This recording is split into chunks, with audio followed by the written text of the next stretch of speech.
Step 1, wake up, really gonna rise with the sun. Step 2, get some good, some food in you. Step 3, think real hard about what you wanna be. Step 4, everybody just do your thing. Wake up, today's gonna be a good day. Wake up, today's gonna be a good day. Wake up, today's gonna be a good day. Wake up, today's gonna be a good day. Wake up, today's gonna be a good day. Wake up, today's gonna be a good day. Wake up, today's gonna be a good day. Wake up, today's gonna be a good day. Yo, set your affirmations, aspirations. I got shit to do, the aftermath of preparation. Good food, good mood, blood in circulation. One step at a time, yeah, that's how you make it. Set a goal you control and the steps you take them. I try to pick one thought, have some concentration. And if I make a mistake, it's called education. I try to do this every day, call it replication. Wake up, today's gonna be a good day. Wake up, today's gonna be a good day. Wake up, today's gonna be a good day. Wake up, today's gonna be a good day. Wake up, today's gonna be a good day. Wake up, today's gonna be a good day. Wake up, today's gonna be a good day. Wake up, today's gonna be a good day. So life ain't easy, yo, I think there's a reason though. Ups and downs, just like every different season, yo. Sometimes I'm high, other times I'm barely breathing, though. I always gotta fight and hide from the demons, yo. Negative thoughts are poison, they rot. Head full of flies, so here come the clouds. They'll never stop unless I can swap all the bad for the good in my head when I'm lost. Yeah, so I'ma fake it till I make it. Positive thoughts are overtaken, I got patience. One day at a time is how you operate a cadence. A flow, you grow, you show yourself a foundation. Stay away from all the shit that causes temptation. I know that I like to do it cause it's sensation. I live my life in my head like a narration. Don't expect greatness, do my best, man, I'll take it. Wake up, today's gonna be a good day. Wake up, today's gonna be a good day. Wake up, today's gonna be a good day. Wake up, today's gonna be a good day. Wake up, today's gonna be a good day. Wake up, today's gonna be a good day. Wake up, today's gonna be a good day. Wake up, today's gonna be a good day. Wake up, really gonna rise with the sun. Step 2, get some good, some food in you. Step 3, think real hard about what you wanna be. Step 4, everybody just do your thing.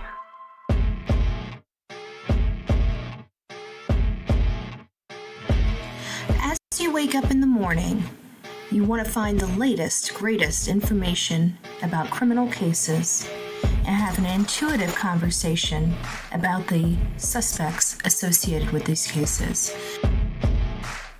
Head over to the Bullhorn Betty channel on YouTube.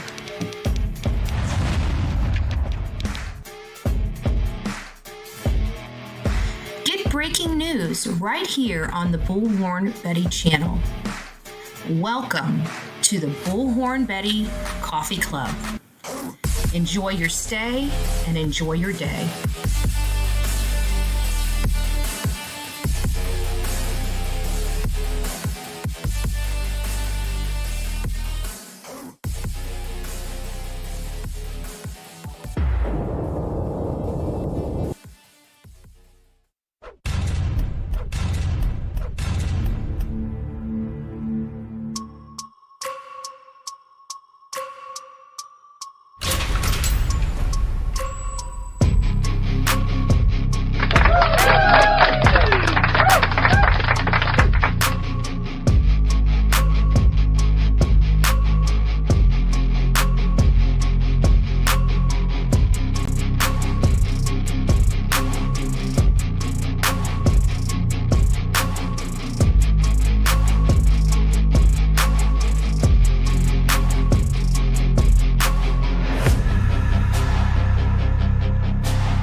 December 17th. I don't even know what temperature it is outside because I have not yet been outside. I have 56 degrees. Sounds pretty cold to me. So, yeah, we're going to go with the coldness. Where's my laughy button? My laughy button's always the only sticky button on the damn sound card. Everything else works just fine. Don't have no problems. And then you hit the laugh button and it wants to say, it wants to do a number like this. Guys, we are on time constraints. I did not wake up early enough, so I was hoping to be live like an hour ago. I'm not. I've got to be out of here by 10, so I'm rolling through as quickly as possible. We've got a lot to go over, as you guys can imagine. This afternoon, we're still rolling with Sebastian's case at 4:15. I haven't set it up yet, but just for everybody that's out there, we are still rolling. We're going to start with the vertical chat this morning because I just said we are just going to start with the vertical chat this morning and say good morning to all the people in the vertical chat.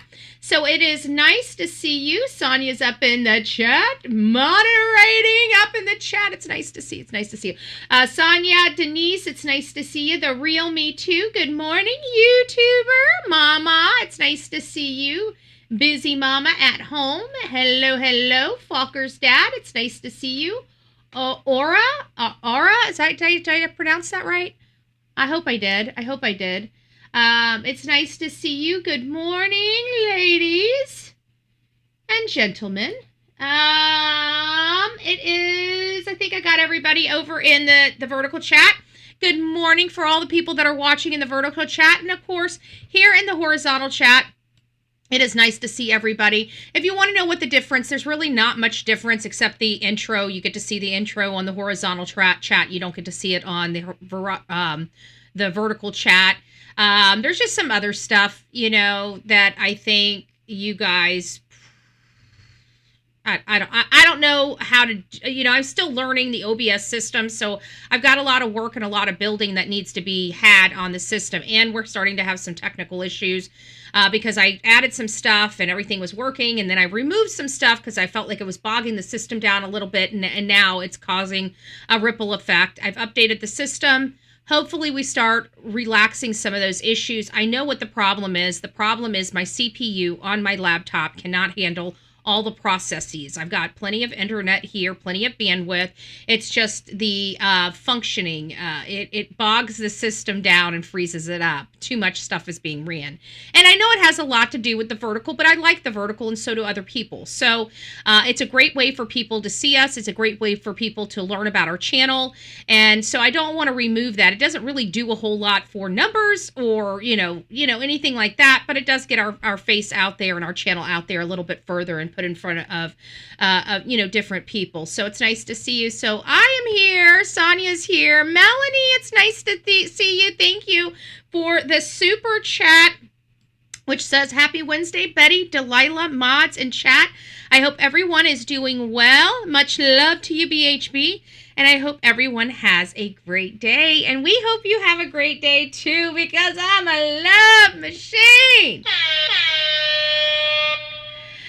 It's nice to see you. Hello, hello. True Crime Junkie says, hey, good morning, my coffee beans. How you doing?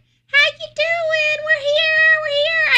I love it. Texas woman, it's nice to see you. Trust the process. Spicy disaster. Well, good morning there, dear. It's been a little while, but it's nice to have you.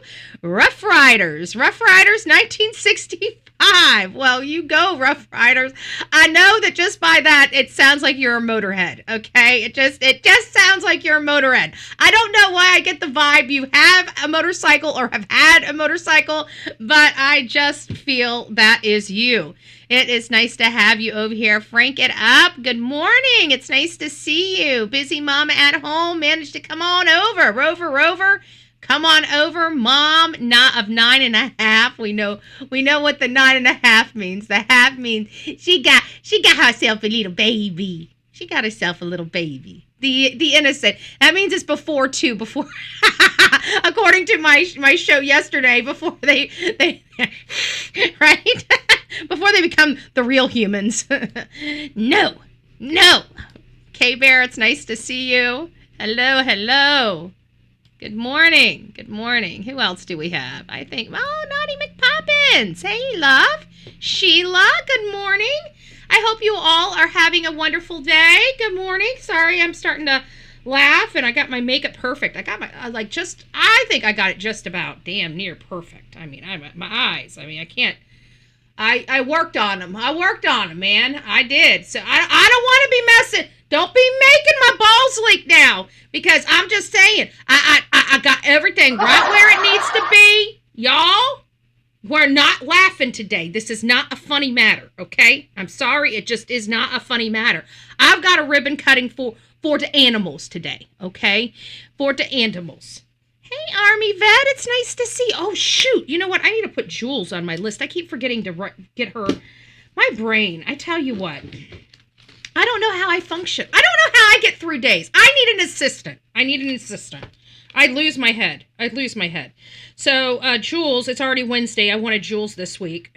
Damn it. And I forgot to call her. I forgot to even set up anything. That's how crazy my week has been already. And listen to this. Glenn told me our next meeting was the 19th. So I just assumed our next meeting was the 19th. First and foremost, 19th is a Friday, which we usually don't have meetings on.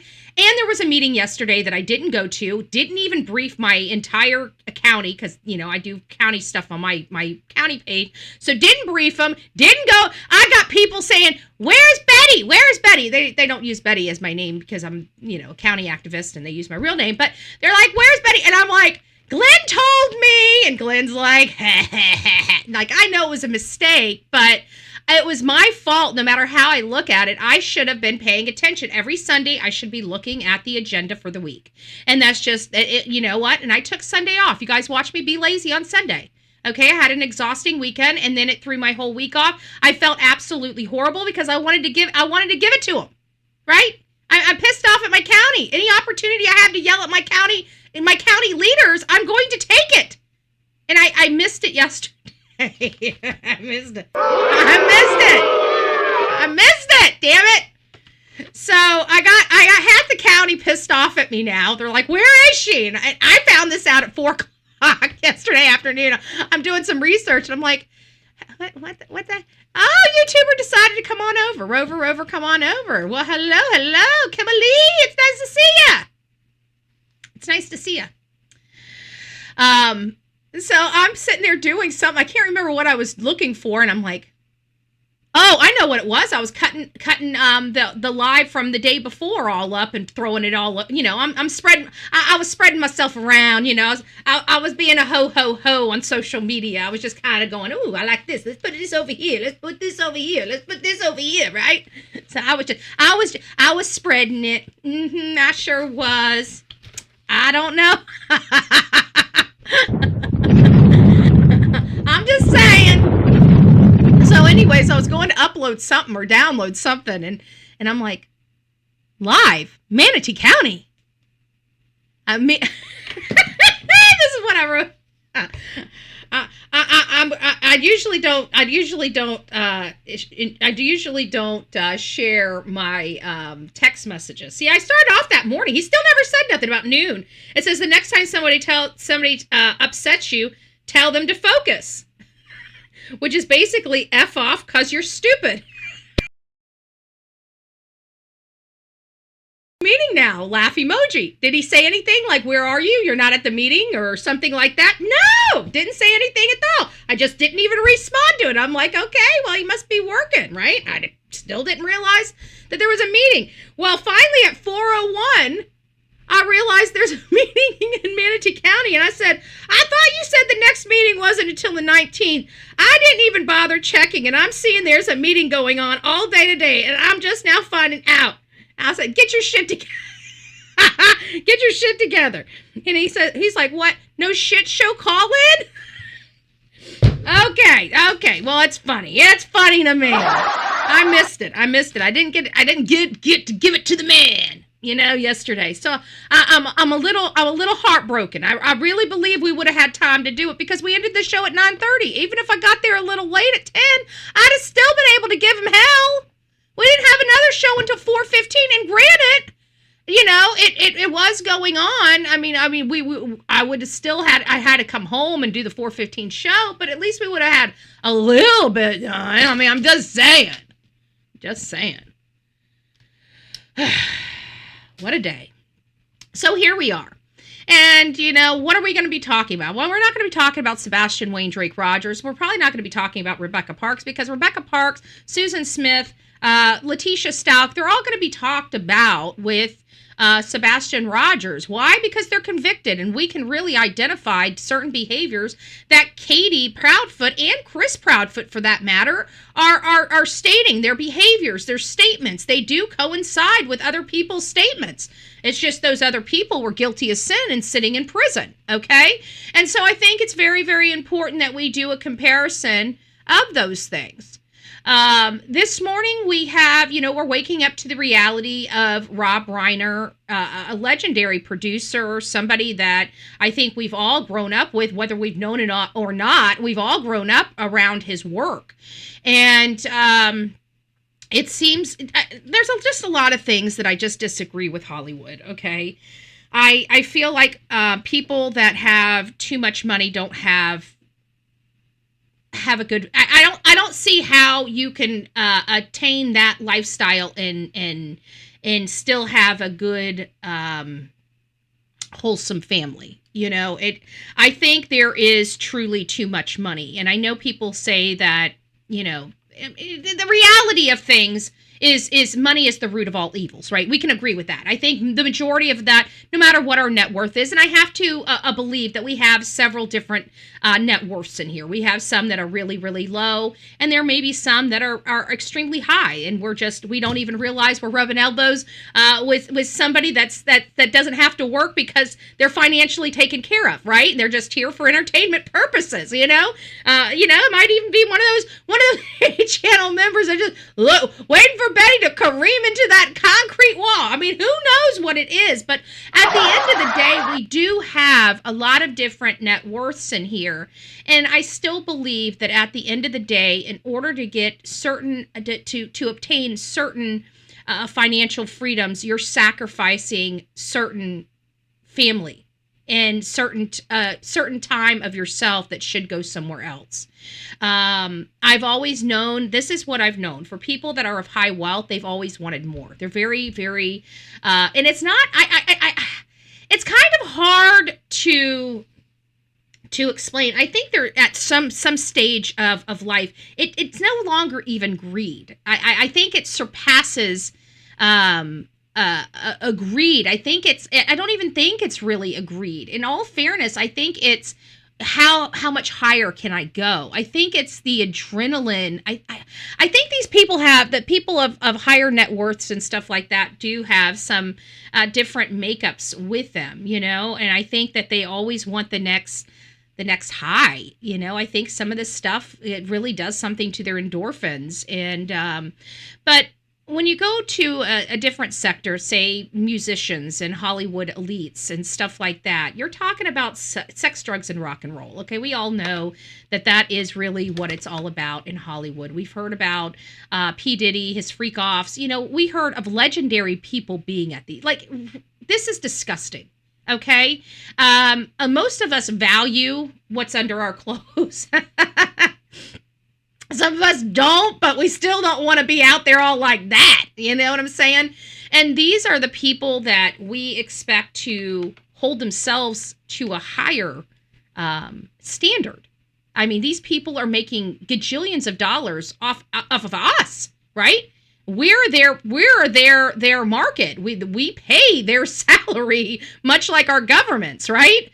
There's no other way that these people are getting paid without us, And to hear this unsavory stuff going on behind, that we all don't know about until, say, something like this, the abuse, the pure abuse that goes on, and people never want to call law enforcement, never want to bring attention to what's really going on. They want to shovel it under the rug. And listen, this is what's been going on in Rob's house a long time. Now, I'm not saying that it was, S abuse or deviance or anything like that. That's not what I'm saying.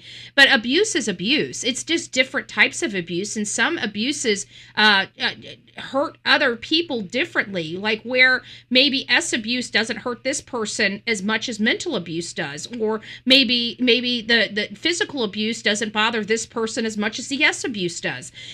So there's different abuses and different ways that each individual person takes those abuses in. And there's also abuses of not being around, okay? Negligence, right? Not loving your children, not showing your children enough attention and love and letting them know that they are important to you. And those children always struggling to try to find ways to get to your attention. And sometimes children don't realize what they are doing but they're starting to act out because the only way they're getting the attention of that person subconsciously is by acting out. They don't know why they're acting out. They just are acting out. And you ask a child, why are you acting out? Even as a teenager, a 15-year-old, when he was starting to really, really act out. And I think he was, at that time, he was begging for help. He was begging for attention from his family. And as a family, the only time that he would get attention from his family is when he was acting out. So I do believe, I'm looking into this case with Rob Reiner, deeply. Do I think Rob Reiner is like a monster? I haven't seen anything like that yet, that he's, physically abused his children, did any other weird crap to his children. After the Menendez brothers, we gotta had a disclaimer. I mean, it's not funny, but it's funny. Hey, Meow, it's nice to see you, love bug. I hope you're doing well. But at the end of the day, we have, the uncomfortable Hollywood truths, okay? And the uncomfortable Hollywood truths is Hollywood is a messed up place to be, okay? Hollywood elites is not something that it's idealistic, to me. It really is, watching them, learning about, because when I grew up, we grew up in the 80s and 90s. We grew up with MTV, you grew up like literally salivating at the mouth to see somebody on TV. It was like a major, major thing, right? Like these people, you just looked at them and you thought that they had it. But, I think my first experience with true that I could remember was really Jay-Z and Beyonce, because Beyonce went, I don't know if you guys remember this or not, but Beyonce went a little cuckoo for Cocoa Puffs for a little while. Do you guys remember that? Jay-Z was out just tramping around on her and everything like that. And it was her birthday party. And she was with Destiny's Child, the two people from, I can't remember their names because, they tried to make it, but they didn't do as well as Beyonce because she was with Jay-Z, obviously. But anyways, they were all there. And she comes in just drunk and just in a mess. I think that her and Jay-Z had just gotten into a physical altercation at this time. She was worried about Jay-Z leaving her, and it was appalling. Just hearing about this story, it just what does it say? Sister bopped him up in the elevator. Oh, good gracious. It's just, it was just, Sonia. Well, you don't have to if you don't want to. That's why I put all those requirements over there on the vertical chat, so if you're not over there, you're not over there. But, it was just, and she was so messed up when she got there. And they were talking about this event where she just lost her cookies. And that was the first time I realized, I could remember saying, man, Hollywood is really messed up. That was the first time that I bought me. Yeah, we get what you mean by bop, okay? We're not that old fashioned, okay? We get what actually, that's probably more old fashioned than what they say this day and age, right? Yeah, we get what it means to be bopping. Yeah. But it was just it's putrid. The lifestyle of the rich and famous is not a lifestyle that I want to have. I'm happy not to be on the bottom tier of life. You know, I pray to God that none of you guys are on the bottom tier of life, but we know that there's, you know, we know how everything works out, right? There's always got to be somebody on the bottom, and there's always got to be on somebody, you know, high on the top. You're never going to get rid of that, okay? There's always going to be somebody very, very far on the bottom. There's going to be somebody way, way on the top. That's just life. It's not fair, and it's not fair. It's just life. Okay. It's just how things are. It's how things always will be. Okay. That is nature. Okay. That is nature. Think about the wild animals out there. Okay. There's some that aren't very good, and there's some that are really, really good, right? So who's on the top of the animal food chain, right? The Homo sapiens. I think it's what we call ourselves. I am not smarter than a 5th grader. Do not expect it over here on the Bullhorn Betty channel. Do not expect them here on the Bullhorn Betty channel. Bop, bop. Hopefully we don't have any trolls. Hey, little orange man. It's nice to see you. I hope you're doing well. I hope you're doing well. And so I'm starting to get a little more clarity. Hey, Rebecca, it's nice to see you. I hope you're doing well this morning. Good morning, Meow. I already said good morning to you. Let me make... Dolly, it's nice to see you. Big Mac Mike. Valerie, hello. Hello, guys. I hope you guys are doing well. So, at the end of the day, you know, I didn't know if we were going to go like full on Menendez. Is that what we're looking at here? You know, we do know that there are other children that Rob and his wife had. And for all intents and purposes, it appears that they turned out okay. You know, I don't see any, oh, you came over here. It's nice to see you, Meow. Good morning. You know, for all intents and purposes, it sounds like they turned out okay. It sounds like their daughter lived like right across the street from them. So it sounds like she was doing very well for herself, right?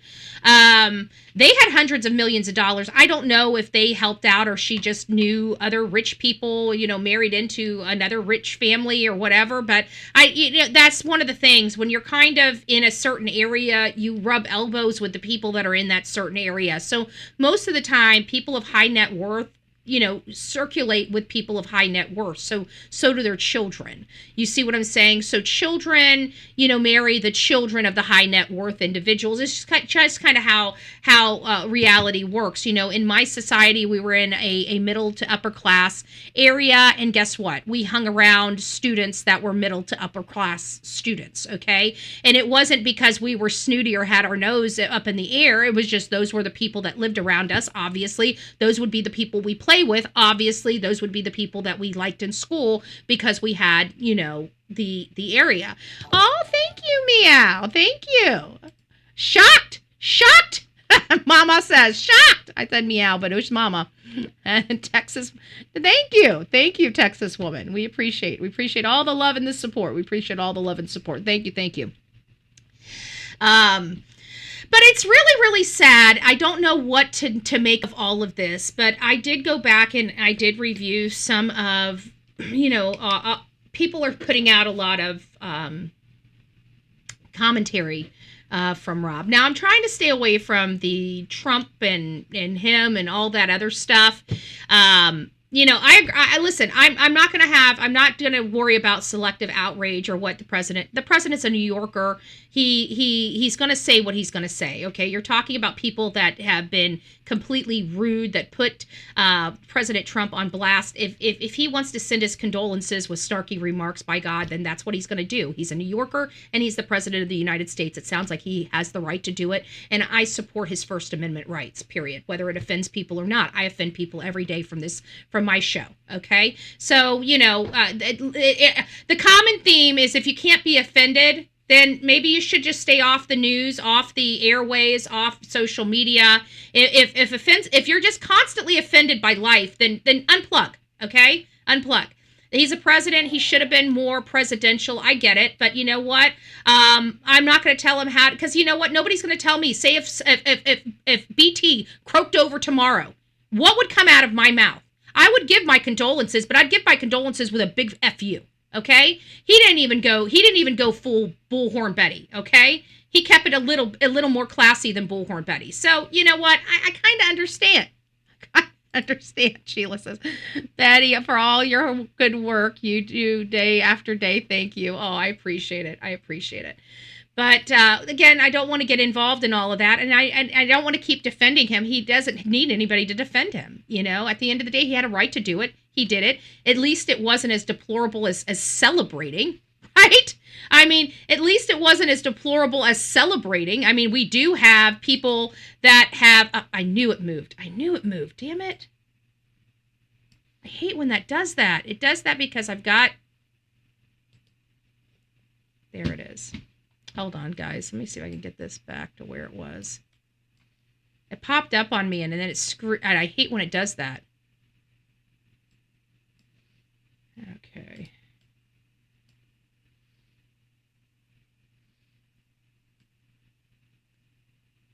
There we go. Is that fixed? That fixed.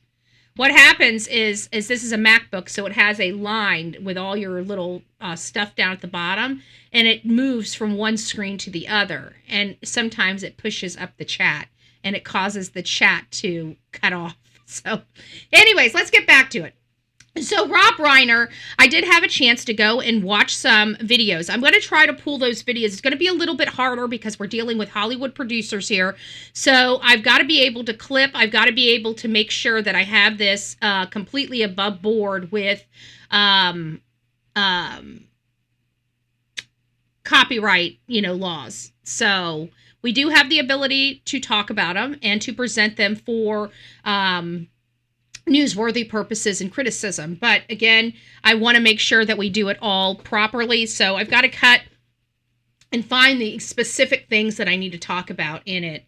So we're not just, stopping every 2 seconds to keep from triggering. Okay. But what I did watch was a conversation where Rob and his son were working on a movie about his son's addiction. Now, first of all, this is kind of where I have a huge problem with all of it. And I don't think Rob realized what he was doing, okay?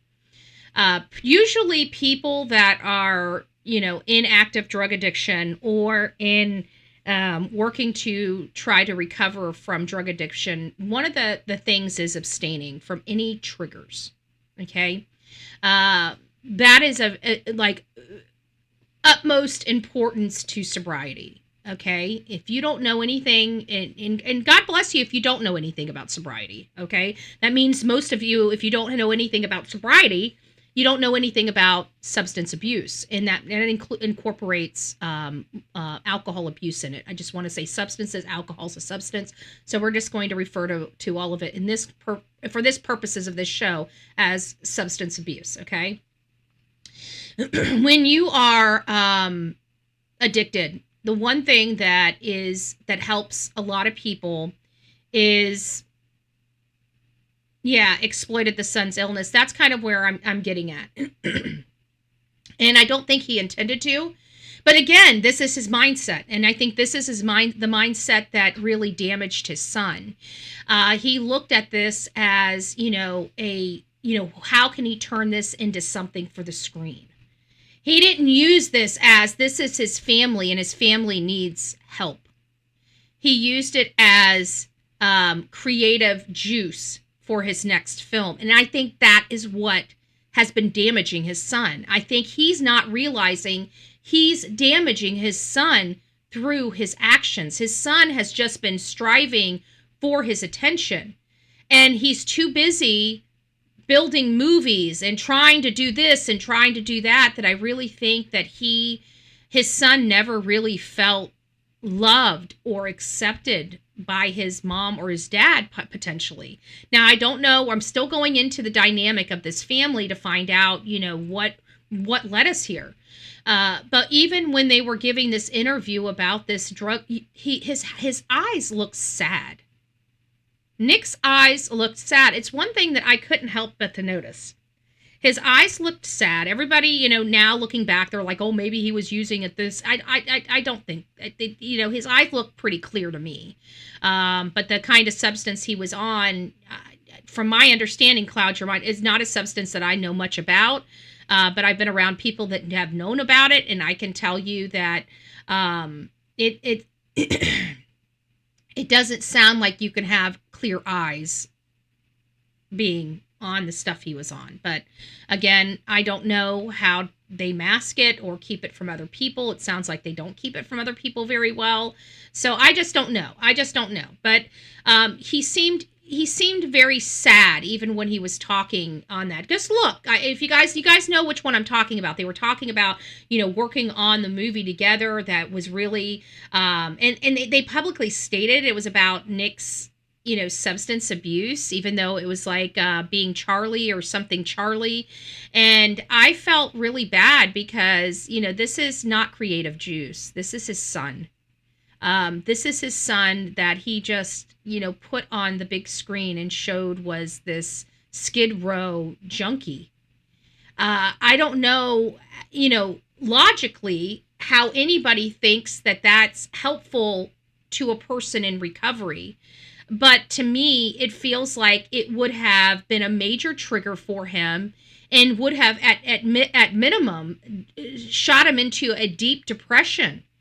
If I were to have to go back to that, now granted, mine was, years and years and years ago. His was not.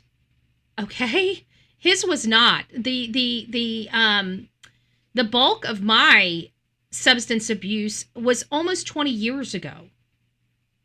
You know what I'm saying? Like my damn near Skid Row.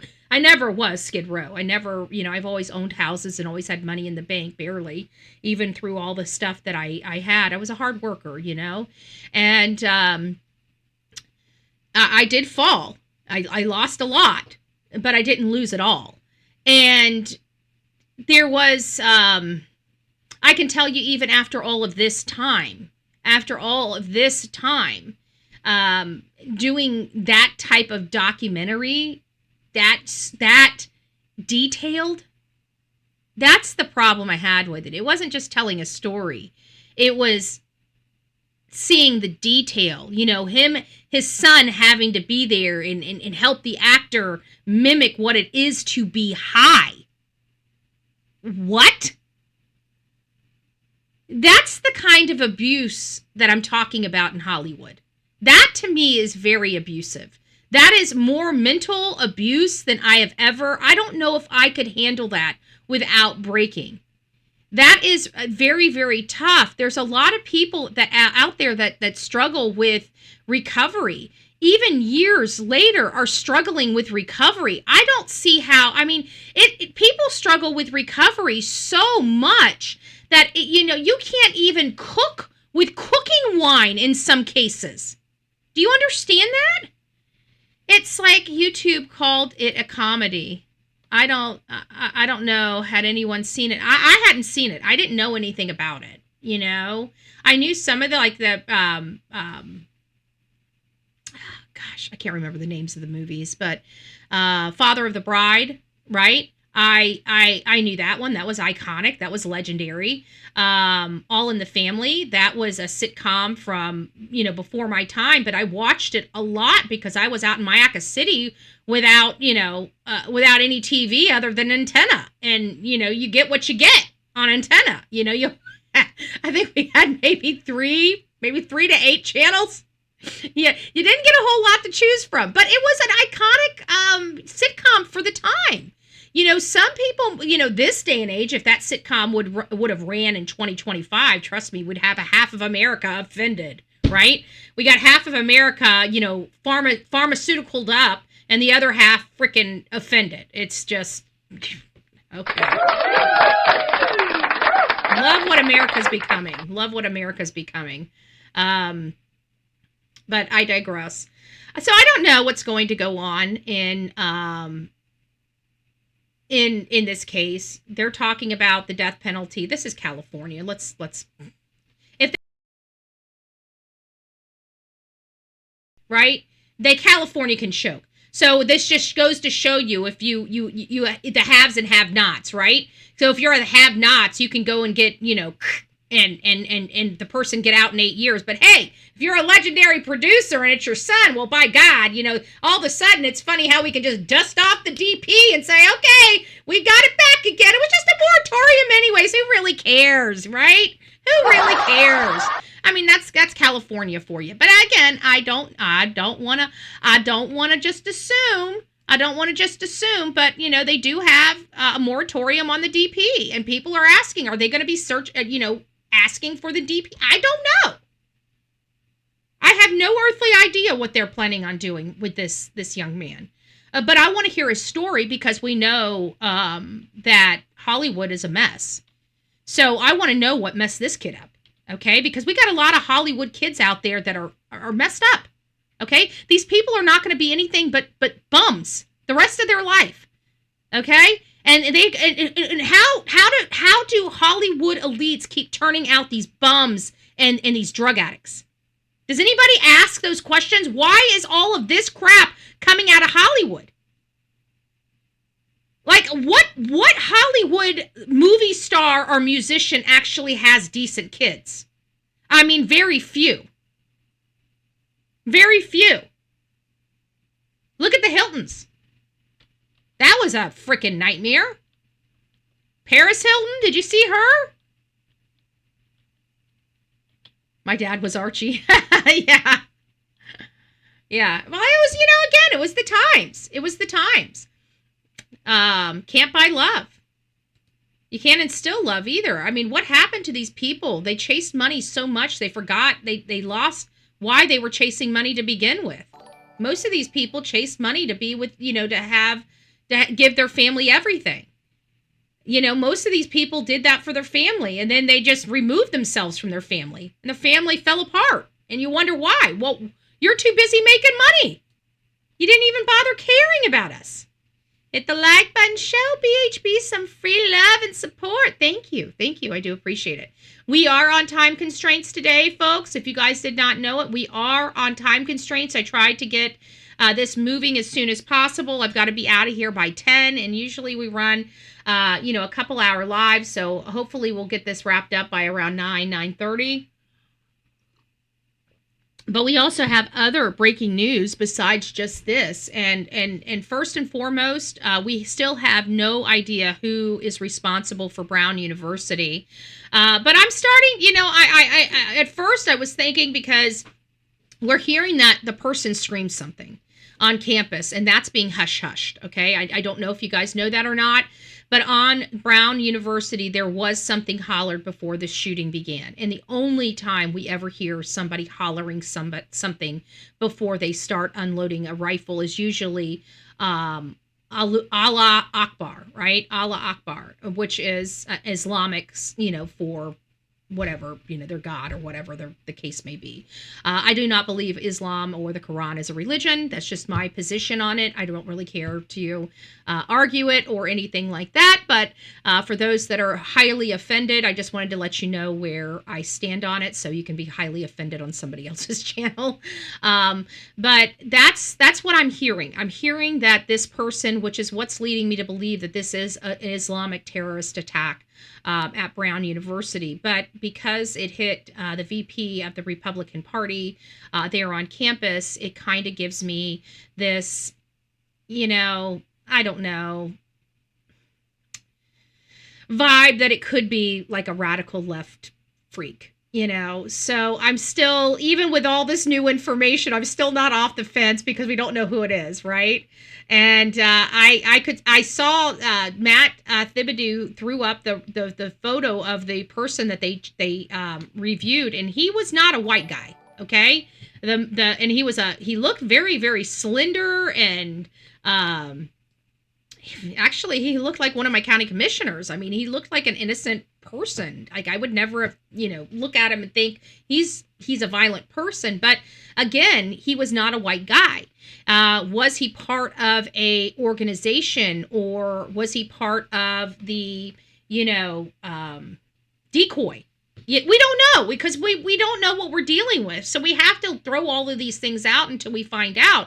Could he have been a decoy? We believe that there were a couple decoys at the Charlie Kirk assassination, but they said this man acted alone. I mean, so I just don't know. I just don't know. It's scary. It's scary. I am now starting to really push for federal legislation to allow people to openly carry on federally funded universities. I think that this is an appropriate step forward for America. I'm sick and tired of our students that have been hunting their entire life, not being able to defend themselves and being sitting ducks on these universities to be prey for these piss poor policies.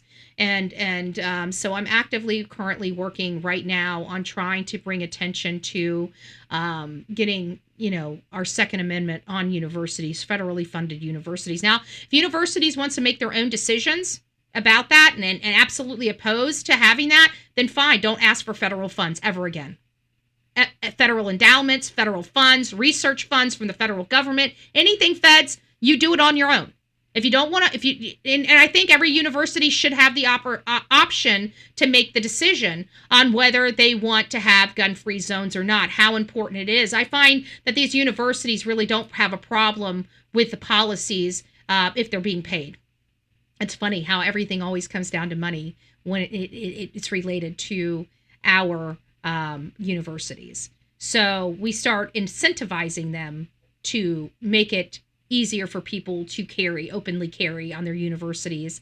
They'll allow open carry on their universities. So we can do it one of two ways. They can just start realizing they're creating sitting ducks of their students, and they're going to continue to watch this happen until they put laws in that they can blow the bad guys out the front doors before they even get in. That to me seems like more of a resolution to the problem.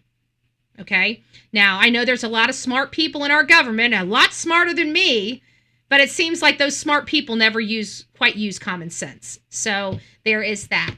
Now, there's other cases in the news besides all of the things that we have been going over. And guys, some of this stuff is pretty disgusting. Okay.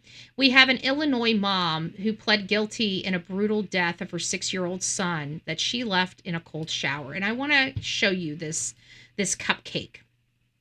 I want to show you this cupcake. There she is. There she is, right there. So this woman here is now behind bars for doing pretty much the unthinkable. This happened in North Chicago, Illinois. Illinois has a lot of problems. In exchange for a shorter sentence, the mother pled guilty to first-degree homicide. This case happened in 2021. But the details of this case are absolutely putrid. And the reason why I'm bringing this case up is because she wanted a shorter sentence. So they did a plea deal. I am so sick and tired of plea deals being had in our country. I don't care if there are life sentences. When you have a child that has been murdered, we want the people to decide. I know I personally want the people to decide what the sentence of a piece of garbage gets. I'm so sick of the behind-the-scenes, backroom deals, having the right attorney that knows the right prosecutor that can go and schmooze. I'm sick and tired of hearing that. Some of these cases deserve to see the courtroom. And this, in my opinion, is one of them. So in 2021, the death of her 6-year-old son, whose body was found burned and dumped in a trash bag. Janie Perry, 41, faces up to 45 years in prison in connection with the death of Damari Perry. December 30th, just after Christmas, the child was put in a cold shower for so long he became unresponsive and vomited. Family members then discussed how to dispose of the body and took it to different locations and then reported him missing 15 days later, after the new year. Damari Perry's naked body was found in a plastic trash bag near an abandoned house in Gary, Indiana. The cause of death was ruled hyperthermia in the coroner's office. Hyperthermia. Good gracious. That's just torture. They should have charged her with torture. The coroner's office said the remains had been burned post-mortem. Lake and Henry County scanners reported. Damari's on February 2022, Lake County attorneys filed a 19-count indictment against Perry and her whole older son, Jeremiah Perry, now 24. She had her son help.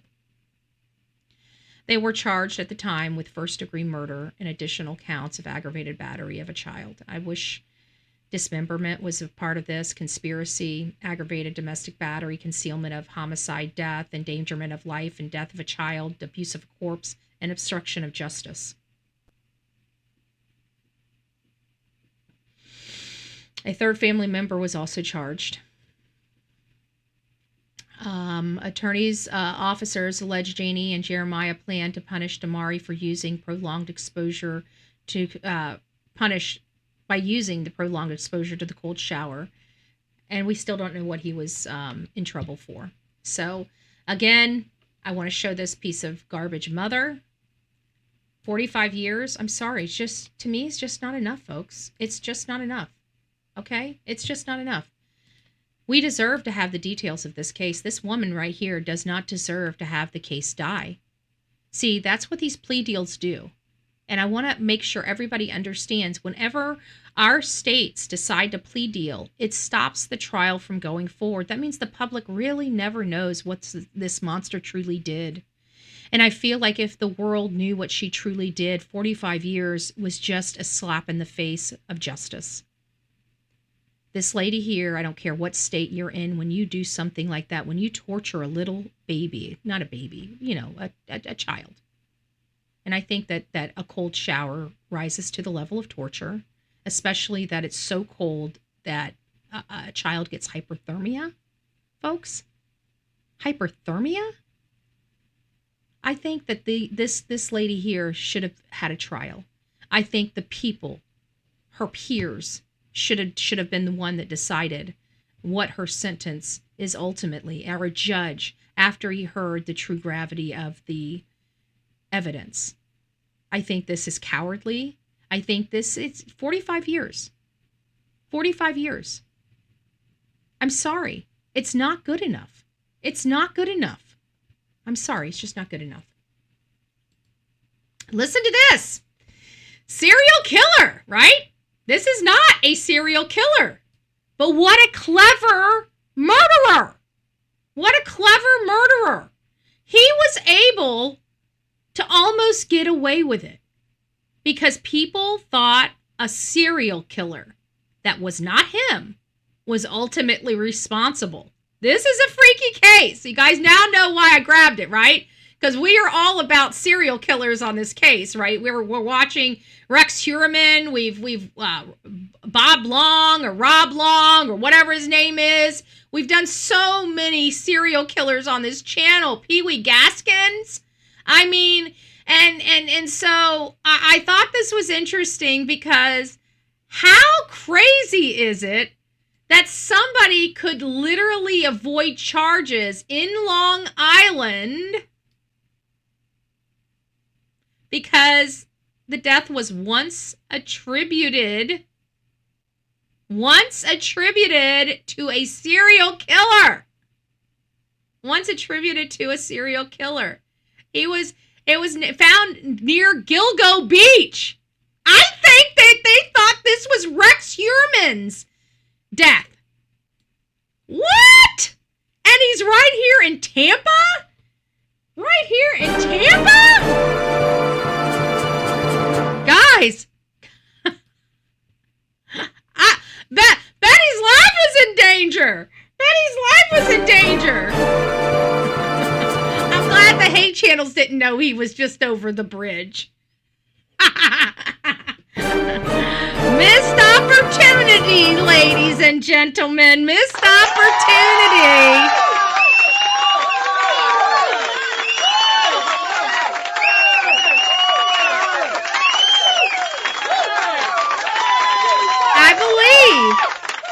I believe that they knew that I was that close to unaliver that he could have reached out and touched Betty. I'm sure they would have been sending him the emails and letters. I'm just saying.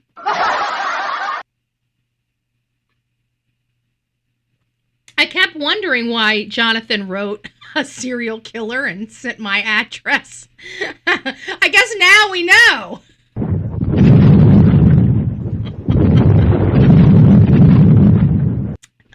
That hindsight. What was it? It was Colehep. What was his name? What was his first name? I don't know how I feel about a serial killer having my real address. And he wrote back, and it was like, do.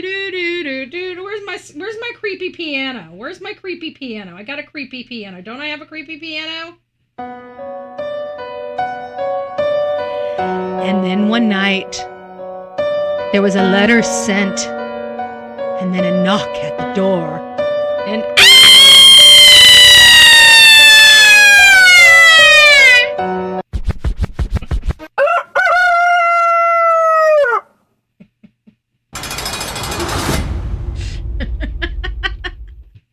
I need to stop. Oh, good gracious.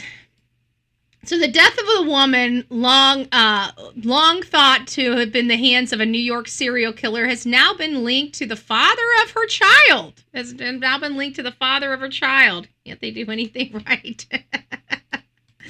Yeah, right. But, listen, father of the child.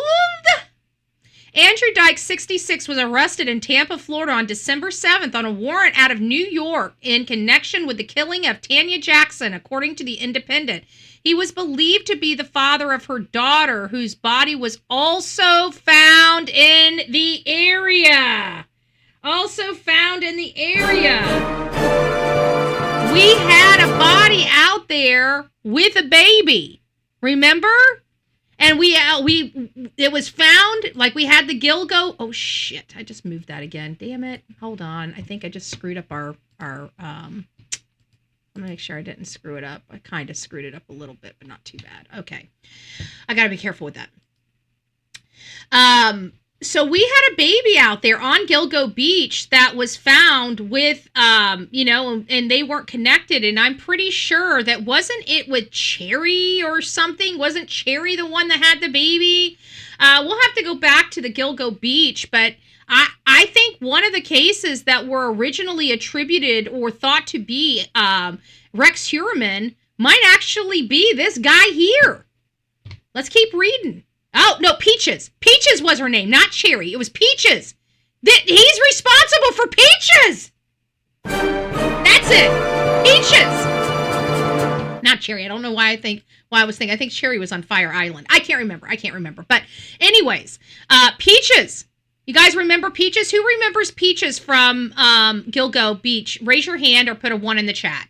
And that goes for the other side as well.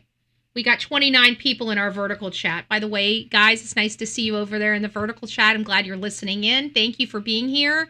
I don't want you to feel ignored. I will eventually get where you guys can be in both chats. I have not set it up yet, and I don't foresee me setting it up this week either because I'm so busy. I've been just barely keeping my neck above water here, Even today, it's like I feel like I'm drowning. Okay. Yes, she had a baby. Can't remember her name. I can't remember her name either, but we know Peaches. We knew there was two people that had fruit for names, right? One was Peaches, one was Cherry, because one had a cherry tattoo on her, and so that's how she got her name, Cherry. And I believe Cherry was over in Fire Island. I think Fire Island was Cherry, but either way, Peaches. We remember Peaches, and we remember the baby being found on Gilgo Beach, and it wasn't too far away from where the Gilgo 4 were, that are absolutely 100% attributed to Rex Heuermann. And some of the other bodies that they found, they have now attributed to Rex Heuermann. So this guy, Peaches, so let's read this. So It says Jackson, 26, was an Army veteran whose torso was found in New York State Park in 1997, according to ABC News. 14 years later, in 2021, the remains of her daughter, Tatiana Dykes, too, was found near Gilgo Beach, and more of Jackson's remains were also recovered. For years, Jackson was known only as Peaches due to the tattoo on her body, and the child was known as Baby Doe. This monster took his own kid out. The bodies of several women were found near Gilgo Beach, leading authorities to believe that Jackson and her daughter were victims of Gilgo Beach serial killer. According to, apparently Gilgo Beach must have been a well-known dumping ground for people, because I truly believe that there was more than one serial killer out there, but it was based on, I think in all fairness, it was based on Peaches and the baby, because I really never thought that they were attributed to Rex Heuermann. And I never believed Shannon Gilbert was ever attributed to it. I actually think her driver is responsible for her. In 2023, Rex Heuermann was charged in the death of 7 women, but Jackson and her daughter were not among them. In April, authorities announced that they had learned the identity of Jackson and her daughter through investigative genealogy study, which is a breaking technology, and it's what we're going to be getting into with John Benet Ramsey here in just a little bit, because that's what's being used. The Boulder, Colorado police, I don't want to jump ship, but this investigative genealogy is a real game changer in law enforcement, and offers $25,000 reward for more information. The Independent reports that Dyke is listed as the father of the child birth records, and he cooperated with authorities when interviewed in April. Jackson was reportedly a single mother living in Brooklyn at the time of her death and was never reported missing. According to ABC News, her daughter was born in Texas in 1995 while both parents were serving in the Army, according to the Independent. This monster unalived his ex and his own baby. His own baby. And this is in New York. And it's sad, because if he was here in Florida, he's going to be extra, even though he was arrested in Florida, he's going to be extradited back to New York, and he's going to be under New York laws. If he was charged here in the state of Florida, he would be facing the DP. But he's going to New York to get a slap on the frickin' wrist. And even, no matter what they give him, it's not DP. This guy, again, this is where, what does it say? Pebble says, read my comments. Hold on. Find it, Betty. Hold on. I'm not paying attention. Tanya Denise Jackson and her 2-year-old daughter were found on Gilgo Beach. Authorities say 66-year-old Andrew Dykes appears in Florida courtroom after being arrested on fugitive warrant. Yeah, but that's going to be for extradition. Let me see if we can find that, though. Hold on. Let me see if we can find that. Is that what you're trying to do? Get this beat? Okay. Andrew Dykes appearance. Court. Probably should have said court appearance. Probably a little bit better. Okay. This is from a week ago. Hold on a second.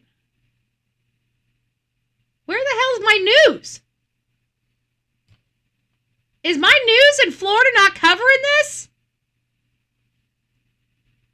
Fox is. So why am I not finding a video? Let me just do court appearance.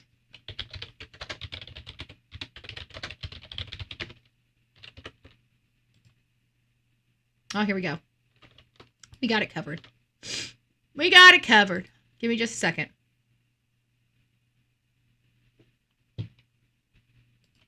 Let me get it. Okay. Here we go, guys. Here we go. This case involves 2 different locations on Long Island, including Gilgo, and now it involves the west coast of Florida, where the man who detectives call a murder suspect is awaiting extradition to New York. Page 41, Andrew Dykes. 66-year-old Andrew Dykes appeared before a judge on Thursday in Florida, charged with homicide in a Nassau County, Long Island case. I'd like to go to New York and defend myself. Acknowledged by detectives in Nassau on Friday. There has been an apprehension in Florida and related to a Nassau County homicide. The arrest warrant was in relation to two connected cases. Tanya Jackson's headless body was found near Hempstead Lake State Park near Lakeview in 1997. And I just want to say, she served our country, okay? This is what pisses me off. She served our country. She served our country. He served our country. But it shows you that even if you serve our country, it doesn't stop you from being able to have violence perpetrated upon you or being the perpetrator of violence. And this is going to be very important because we're going to make this point this afternoon at 4:15 when we talk about Sebastian Rogers, right? Because he's got a mommy that's military trained and a stepdaddy that's military trained, and they chose to tap out when he was missing. And has been missing, still hasn't been found, and still has never even bothered searching. They have never taken the experience that we bought and paid for them to have to help them find their own child. And this guy here, this monster here, murders his. Okay? So let's not get it twisted. Are they capable of it? Hell to the yeah, they are. The remains of her 2-year-old daughter, Tatiana Dykes, were found in Gilgo Beach 14 years later in 2011. Neither mother nor daughter could be identified. Heartbreaking. Heartbreaking. Heartbreaking. Heartbreaking. Where's my damn jail? For more than 2 decades in Tanya Jackson's case, leaving detectives to refer to her as Peaches because of the tattoo on her chest with an image depicting the fruit. But in April of this year, investigators announced a positive DNA identification. Tanya served honorably in the U.S. Army. That and a $25,000 reward apparently helped to lead to Andrew Dykes placed under arrest on Wednesday at his home near Tampa, Florida. You can see now why the identity of the victim is so important for the police in order to have it, in order to figure out who could have been responsible, who would have benefited from this, and then they build it out. Do I think maybe DNA was involved in this? I would probably say yes. Joseph Jackalone is a retired cold case squad detective commander in the NYPD and criminology professor at John Jay College. He calls the new developments a big breakthrough and says that Dykes, the suspect, has been called the father of baby Tatiana by investigators, but for now, he's only charged in the murder of the toddler's mother. Well, that child was where the mother was. I'm sorry. There's no ifs, ands, or buts about it. He is a monster. Did you see that beautiful baby's face? How in the hell could you ever hurt a baby? How in the hell can you ever hurt a baby? How in the hell can anybody hurt their own child? And how the heck can a child hurt their own parent? These are questions I don't know if we're ever going to have answers to because we don't understand it. We would never do it. You know? That's not our forte. It's not our cup of tea. Just sad. Just sad. So again, he's behind bars. And, we're coming around to learning, and we've already kind of started the show with it about Rob Reiner. I'm very curious about this because I truly believe that there's something more here. There's something, and here's what I learned is that Rob never called law enforcement. When his son lost his way and destroyed the guest house multiple times, which tells me there's domestic violence. I believe he's put his hands on his parents before. And again, his parents never called law enforcement. His parents never, they wanted to keep this under the rug, okay? And I'm sorry, this is what's happening all over, right? People are they don't want anybody knowing their personal business, and they don't ever even call for real help. Rob said something in one of his statements that, he's listened to all of these specialists and he just needed to trust his own instinct. No, you don't. No, you don't. You're clouded by the love that you have for your child. They never really got him help. They never got him help. They never helped themselves. They sent him to counseling, but they never got counseling. And people are saying that they believe their son was a psychopath or a sociopath or something, and maybe I don't know, and maybe he is. But I'm looking into this, and I'm telling you, there's something a little deeper here than that. There's a reason why Nick became this way, and I don't know if it was abuse, lack of love. I mean, no, there's a lot of people that deal with those every day. It doesn't turn them into murderers. I don't justify, you guys know that, I do not justify whatsoever somebody being vigilante justice. I don't believe in domestic violence. I don't believe in violence in general. I have had violent relationships. I've had to defend myself in violent I don't think I'm glad I'm out. I will never allow somebody to put their hands on me again. That's one valuable lesson that I've gotten out of everything that I've done. But in all fairness, I never kept things quiet. For sometimes there were some things that I did keep quiet, but I never kept a lot of stuff quiet because I always feared quiet. I always feared somebody not knowing. And it was probably because I was living a very dangerous lifestyle, one that I put myself in, but I knew the consequences of the lifestyle I was living. And so it's just,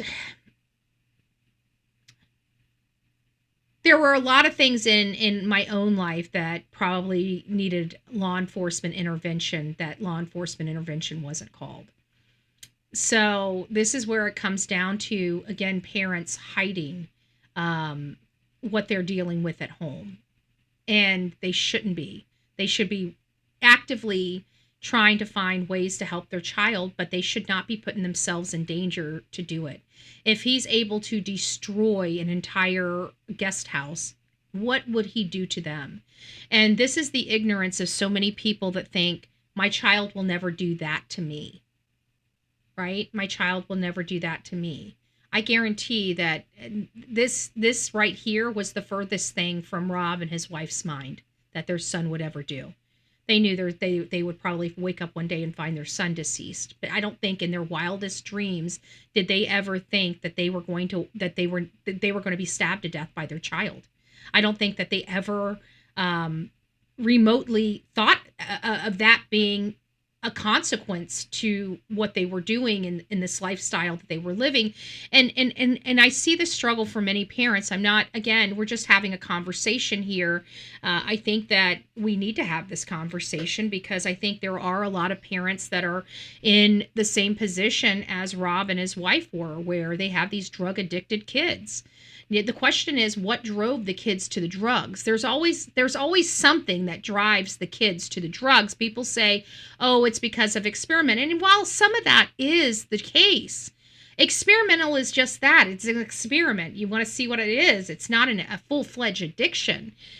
What's driving them to want to escape? Because at the end of the day, the obsession is the escape of the body and mind, right? It's that you don't want to be here anymore. At least that's been my experience for myself.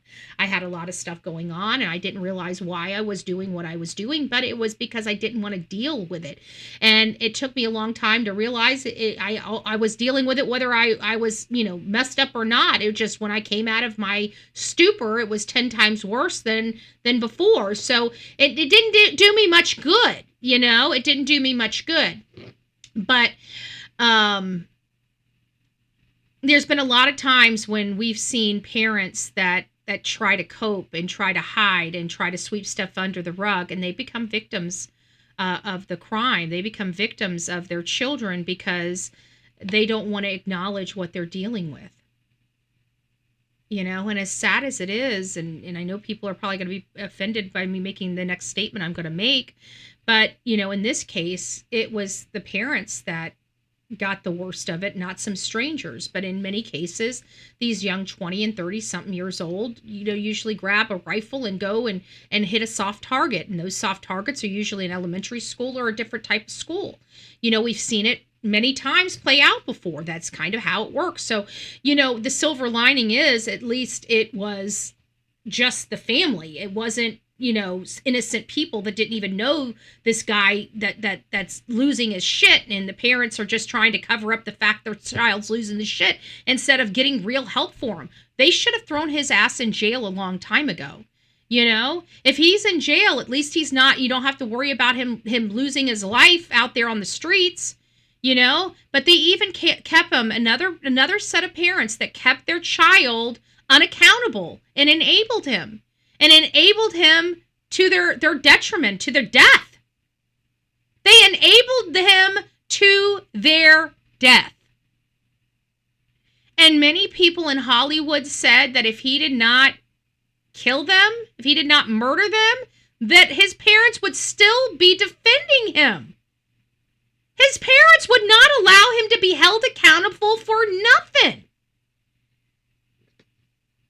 I just don't, I don't believe that's the future of discipline for children, okay? We see the result of it. Okay, I don't want people in Hollywood telling me how to live my life, okay? I do not want their life. I do not want their life, folks. There's nothing that they have that I want other than money. I mean, of course, everybody loves the fact, but if the money comes with all of that, I don't even want the money. I don't want it. I don't want it. Okay? I may not have a lot, but I ain't got that. And if I have to have that kind of lifestyle, I don't want it. I don't want it. I don't want it. Okay?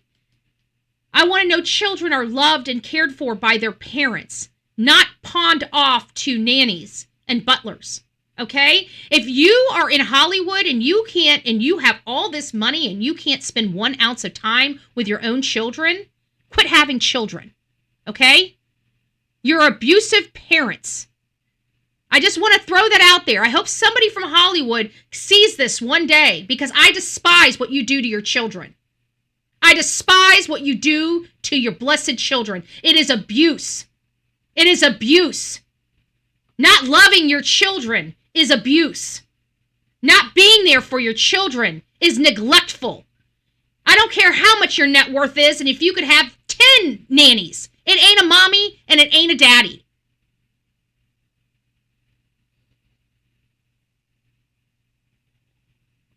And I'm getting sick and tired of California Department of Children and Family Services not investigating these clear abuses in these elitist homes. These children deserve to be removed. They deserve to live in freedom. They don't deserve to be abused or be pawns or be a meal ticket. They deserve a life like everybody else does. They deserve their own path. They deserve to grow. They deserve to thrive. They don't deserve to be living in the shadow of. That's unfair. That's unfair. And I can tell you that they would give up a freaking Mercedes-Benz for a decent parent any day of the week, because they need a decent parent. And if your child is going to drugs, then you're failing as a parent. Okay? And people are like, Betty, can't say that. I'm saying that. If your child is 12, 13, 14, 15, going to drugs, you're failing as a parent. Okay? There's a reason why they're wanting to escape life. And that's exactly what they're doing. I do not idolize Hollywood parents. I do not idolize Hollywood children. They are the most abused children in our society. And God knows what they are doing with them. But I know that those children are subjected to sex, drugs, and rock and roll. And from where we come from, children get removed from homes like that. Okay? But down here, way down here where the real people live, we don't have the type of money or privilege that those people up there. It's still abuse, and they still need to be removed from those homes. We need to save Hollywood's kids, because Hollywood is chewing them up and spitting out demons. We need to save them. We need to save them. Let me see what else we got going on here. John Benet Ramsey. Guys, I think we have a chief of police that really wants to get this case resolved. It sounds like for the first time we have a chief of police that is sending stuff off to have it retested.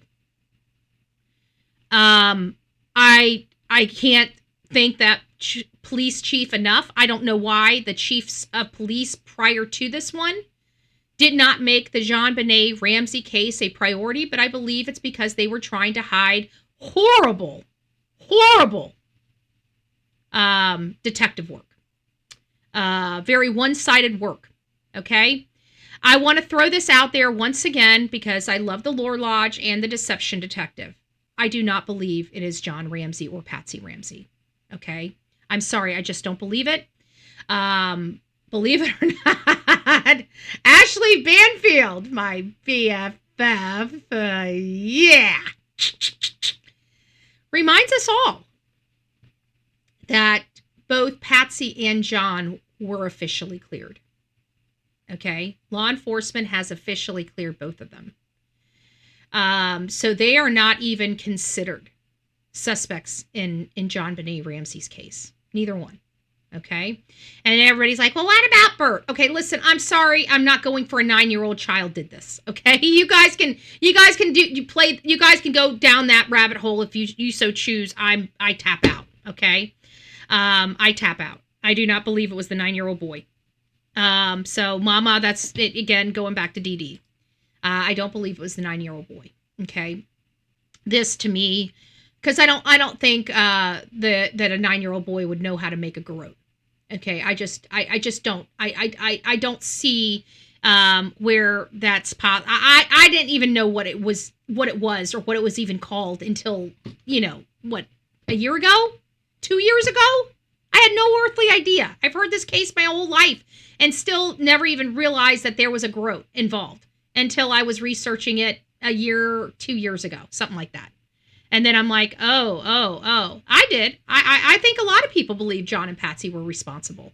You know why? Because law enforcement wanted us to believe. Every time we turned around, they were implying it was them, and it was off the back of Susan Smith, you see. So, but, if I were to try to apply Occam's razor,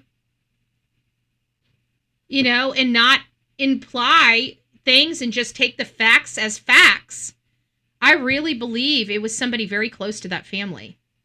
Very close. So close that I believe they were at the house.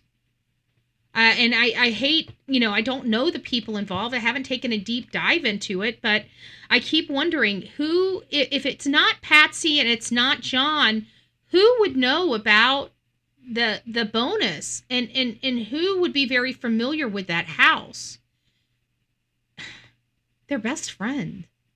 They're best friends. I would never want to think that best friends would ever do that, but JonBenet Ramsey was a beautiful little girl. And, maybe there was some twisted fetish. I mean, I don't know. But in my opinion, there's two ways we can look at this case and how they were able to decipher this bonus. If somebody that was unrelated, like maybe not their best friends, right? Somebody that was unrelated, just a stranger danger, a third party, which again, we got to remember that at the time that this case happened, we didn't have good statistics on this. We now have amazing statistics on this. And we know the statistics of stranger danger are less than 1%. Okay. Of all cases. Was she? Nah, I don't think she was physically, but there was semen left. So it does sound like it was sexually motivated.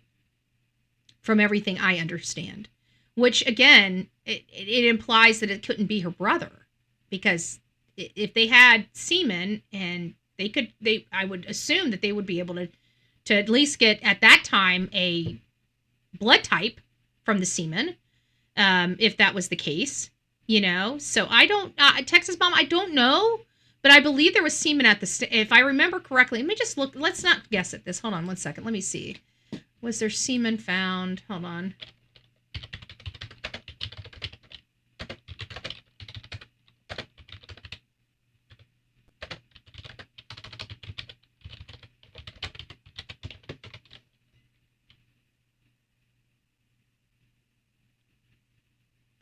Yeah, they say yes. DNA evidence, including from bodily fluids like blood and potentially semen, was found at the John Bonet crime scene, specifically on her underwear and body. So I don't think she was, fully raped, but I do, obviously she was groped, at minimum, but it does sound like it was sexually motivated, it was sexually motivated of some sort. And so I would think that they would have been able to see, yes, there was male DNA left. And I would think that they would have been able to determine very quickly whether that was Burke's or not. And I don't think they were. And not only that, but Burke was able to sue for defamation a lot of these organizations that were pushing, him being responsible for that. And he was successful. That means they would have went through discovery, okay? Discovery is no joke. And so they would have had to produce a lot of stuff, both sides of it. So he would have, I would think that if he was responsible, it would have came out at that point. Just my opinion, folks. I mean, again, just my opinion. But I do believe that this person is very close to the family, or was able to break into that house and have time to go through the house. There is some evidence that there was the ruffles, like the dust ruffles, around the bed to keep from dust from going up under the bed. Those dust ruffles. Well, those on John Bonet's bed, there was one that was pulled out like as if somebody crawled out from under the bed. Now, if that was the case, if that truly was the case, and say there was some unknown third party in that bedroom. Now, it could have been one, again, the best friend that was just hiding from the family, right? Or it could have been a third party. If it was a third party, you know what it tells me? It tells me that he would have been able to break in. We know that how somebody could have broke into the house. Detective Smith, he was able to break into the house right where a lot of evidence showed a house was that was the potential way the house was broken in. And if that was the case, and it was, say, a third party unknown to the family, they would have had carte blanche time to go through the house, go through their personal effects, find some information in the house, write a note, hide under the bed, and then later that night crawl out from under the bed and go on. This case made me look at pageants differently. In my opinion, I don't think it's good to put them on a small child to win contests. Unfortunately, this is the world we live in. Yeah, but it's still going to continue to go on because it's a competition, and these kids are trained from toddlers on up to pageants. Pageant moms are pageant moms. Usually pageant moms came from pageant moms, and this is just a way of life for them, just like, riding horses and getting your children in horse riding really, really young. A lot of people are worried about children falling off the horses, but 5 years old, they're competing, It's the same scenario, except these are dressed up in, beautiful little gowns and stuff like that. But, typically people don't look at children like that. Like when we go there, we're doting on them. Like, oh my gosh, did you see that one? Oh, how cute! This is too cute, right? Too cute. We dote on them. I don't want to take that away because we've got creeps. I just want to throw the creeps in jail. I want people to be vigilant when they're doing things. I don't want to take something away from people because there's monsters out there. If we stopped our whole entire life because of all the threats out there, we would never live. We would be freaking reclusive in our own homes, peeking out the windows, wondering when Armageddon's coming. Okay? So I don't want to take it away. People say horrible things because these children are dressed in dresses. I disagree with that. And I think it's horrible that people make that assessment that because a child wants to compete in pageants, they have to be abused or their moms are making them do that. I know a lot of children that want to be part of the spotlight, that beg their parents, and the parents are trying to find ways to do it responsibly. So, I just think, crap, I just moved that up again. Damn it. I hate when I do that. Okay, it didn't cut it off too much. But I don't know. Anyways, IGG is really, this is where I was coming in, you know, kind of for that guy that Peaches was part of the guild. We know about Peaches. We covered Peaches on the show with Gilgo Beach, Rex Uriman. And we were wondering if Peaches was ever, we never knew who Peaches was. Now it's just ironic that we have this clarity. And her baby daddy is the responsible party. And it was through investigative genetic genealogy. And this was super important. We started hearing about this development in the Brian Kohberger case. If you guys remember Brian Kohberger, a lot of you guys probably do. It was a well-known homicide case out of Idaho. So in Moscow, Idaho, there was a quadruple homicide. Kaylee Gonzalez, Xana Kernodle, Maddie Mogan, Ethan Chapin, and they were brutalized. They were brutally stabbed inside of their off-campus, on-campus housing. It was just right on the outskirts of campus housing, but it was off-campus housing.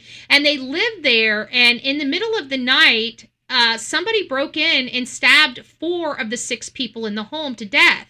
And many people started looking at their friends and stuff like that. And it was this freak, this PhD student from Washington State University that came from PA. And it was just, nobody could understand what was going on. But it was a serial killer-like. But how he was ultimately found out was through investigative genetic genealogy testing. That's how we learned. That's how they were able to solve the case with the quadruple homicide. And I gotta tell you, when I got there, one of the first things out of my mouth is, we're looking at the wrong people. I knew it immediately. And when Brian Kohberger was identified and we realized he was in PA, and I started looking at the PhD programs, which nobody really looked at that aspect of it, but we actually broke the fact that he most likely bought the knife in PA and took it with him to Washington. We broke that here on Bullhorn Betty before any other news station did. We were also the first news station that was out there at the Washington State University and brought the possibility of it being a student at Washington State University. This was the first channel that brought those to the world, okay? The Bullhorn Betty channel. And again, it came down to this genetic genealogy testing, and that was the first time we had learned of this genetic genealogy testing being utilized. We had started hearing about some of these cold cases being solved, but we never really dived into how they were being solved, and they were being solved by this investigative genetic genealogy testing. Well, guess what? In John Benet Ramsey, they found additional DNA tests, folks. They found additional DNA tests or DNA evidence that had not been tested. Do you know how huge this is? So now they're sending that off to what? Investigative genealogy testing, folks. I truly believe we are about to learn who murdered John Benet Ramsey pretty soon. I think in less than a year,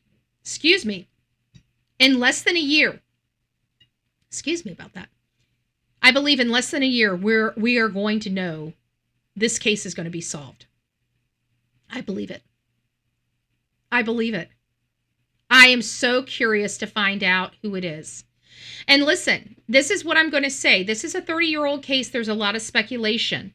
No matter what we ultimately find out, even if the creators were incorrect on their assessment, don't go beat them up, because this was a long and drawn out case, and we were in all the information out there is so skewed.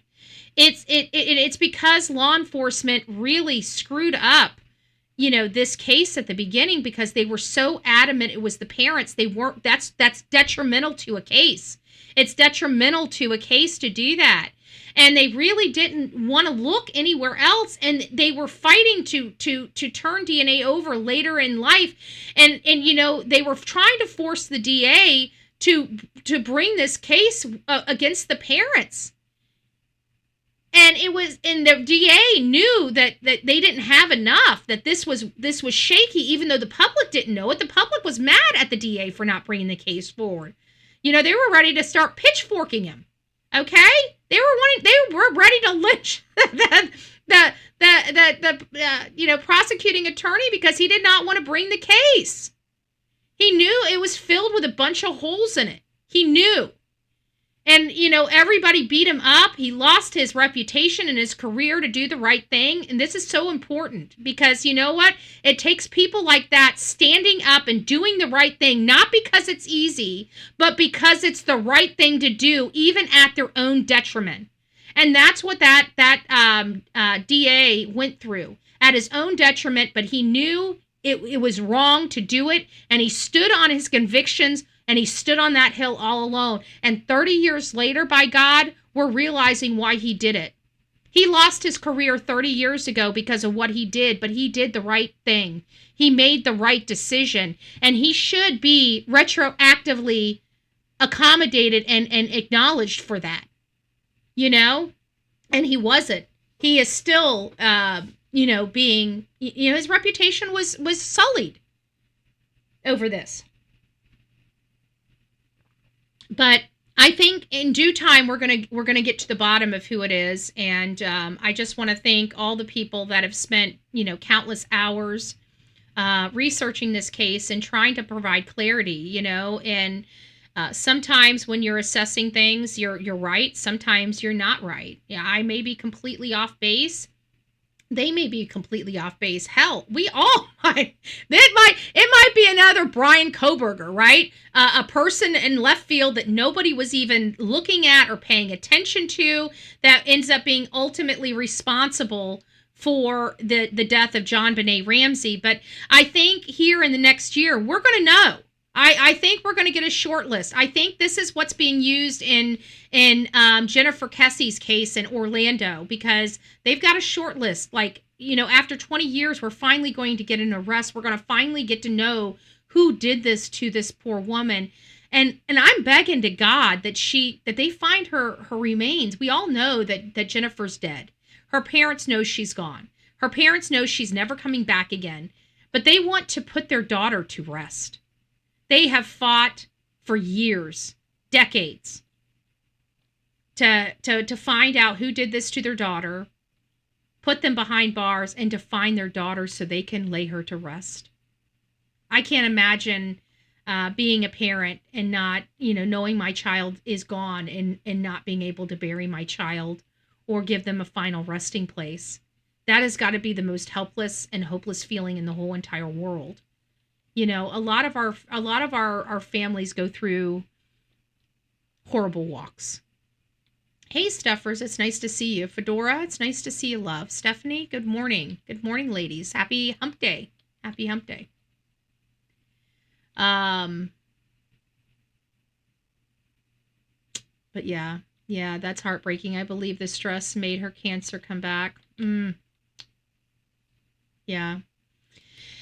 This is definitely not good. And I think a lot of the stuff needs to be attributed. No, I know people don't want to place blame, but in all fairness, in order to make sure something doesn't happen again, I think we need to speak about what happened. And unfortunately, when you speak about what happened, blame is presented, right? And at the end of the day, in my opinion, Boulder, Colorado, they did all of this. They caused this case not to be solved for 30 years. And I think they need ownership of that. And I think the only thing that they can do at this point is take ownership of it. At the end of the day, the people that are running that department, that was a past people, and they need to stay in, and I know, camaraderie and, not throwing anybody under the bus. But when something is bad on this large of a scale, speaking about it and taking ownership and accountability is what leadership is. It's what leadership is. And I think that it's time for Boulder, Colorado to acknowledge their mistakes publicly. I know they have apologized to John as well as Patsy in the past for what they've done, but that's not enough. They destroyed these people's reputations. They destroyed these people's lives. The mother died without ever knowing who killed her daughter. The father has been struggling ever since. He lost everything. They had a picturesque life, and their whole life was destroyed. Somebody should be held to account for that. Somebody should be held to account for that, because it's hard enough when you lose a child. We deal with it every day. Like I said, it's very expensive to lose a child. It's very expensive to have a missing family member. People don't realize that. It is, you think raising children are expensive? Have one go missing. It's twice, 3 times, 4 times more to have a child go missing than it is to raise a child until the age of 18. You have no earthly idea. All the docs will tell me they're tight-mouthed. Yep, they are tight-mouthed. They're tight-mouthed about everything. John Bonet's killer has been on the loose for all these years. Yeah, and it makes you wonder, have they committed another crime like this, or have they not? And I'm sorry, I feel like the person was really close to them, And the only other way that I can justify it, if the person isn't close to them, is that they broke into the house and had, the time that they were over at the Whites, they had the 2 or 3 hours that they were there, the time to go through their house and go through their personal effects, and maybe went to the office and saw the receipt for the $100 and some odd $1,000 bonus, and crafted the letter accordingly. But again, it was a letter that somebody tried to force, so people didn't know that it was their handwriting. So for that to happen, which again comes back to the psychology of the person, if the person was a third party unknown to them, why are they trying to hide their true handwriting? It seems like somebody would only be hiding their true handwriting if they didn't want the people reading it to know it was them. So that means it was somebody very, very close to them that would have identified their handwriting. So it always keeps coming, for me, it keeps coming back to the best friends. And I'm not saying both best friends had anything to do with it. I'm saying that there's only one of the best friends that have semen, okay? And it's the male half. So, and it was one that was over there that had walked down in that area, the first person to walk in that area where John Bonet, and just so happened didn't find him. And then John Ramsey goes behind him hours later just to be sure, and lo and behold, she's found. Okay? But it was his best friend that was in that area first. It was his best friend that made the 911 call to the law enforcement a day or two before John Bonet was murdered. They were just at the house with their best friend the night that John Bonet was murdered. So again, I'm not saying that it's the best friends. I'm just saying that it seems like out of everything that I've been reading and researching when it comes to the John Bonet Ramsey case, nobody has really looked at the best friends. Everybody has looked at a homeless guy, a church guy, John and Patsy Ramsey, but never their best friends. The people that were over at the house contaminating the house all over the place. Those people. Nobody has once dove into their lives. And I've got to say, who else other than a best friend would know exactly what your bonus was? You were sitting there drinking a scotch saying, yeah, I did good this year. I got the $113,000 bonus. I wanted the 120, but I came in a little short, but I got a $113,000 bonus. I think is the amount. 100 and something thousand. Don't hold my feet to the water. Or the fire, rather. But you see what I'm saying? Who would have known? It was a very specific amount. It was a very odd amount of a bonus, and it was very specified in this letter as a ransom. So I'm very interested to find out who it is. I'm very interested to find out who it is. But we're either going to be ultra, ultra shocked, or we're going to be just we didn't just thrown into left field. We're going to be shocked that it's the best friend, or we're going to be thrown into left field because it's somebody none of us even looked at. I don't think there's going to be any other way. Thank you. I have a ribbon cutting to go to today. So the reason why I was dressed up last Wednesday all nice to go, I didn't need to, or last Thursday, is because I was told that was the ribbon cutting.